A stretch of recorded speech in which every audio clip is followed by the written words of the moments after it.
Hi friends, ఎప్పుడు గోధుమ పిండి రొట్టెలు తిని తిని బోర్ కొట్టింది. ఈసారి చేసుకున్నప్పుడు బియ్యపు పిండి రొట్టెలు చేసుకుందామని అనుకున్నాం అనమాట. సో అందుకోసమే ఇక్కడైతే ఈసారి బియ్యపు పిండి రొట్టెలు అయితే ట్రై చేస్తున్నా. మీలో ఎంతమందికి బియ్యపు పిండి రొట్టెలు ఇష్టమో కామెంట్ చేయండి.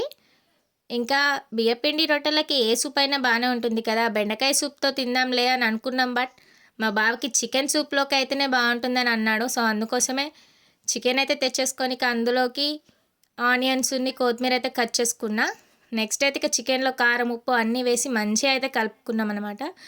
నెక్స్ట్ ప్యాన్లో ఆయిల్ పోసి ఇక అందులోకి మసాలా దినుసులు అన్నీ వేసుకొని మంచిగా ఆనియన్స్ కూడా వేసుకొని మంచిగా వేయించుకున్నాం అనమాట. ఇక అవి మంచిగా ఫ్రై అయిన తర్వాత అందులోకి చికెన్ కూడా వేసేసాం.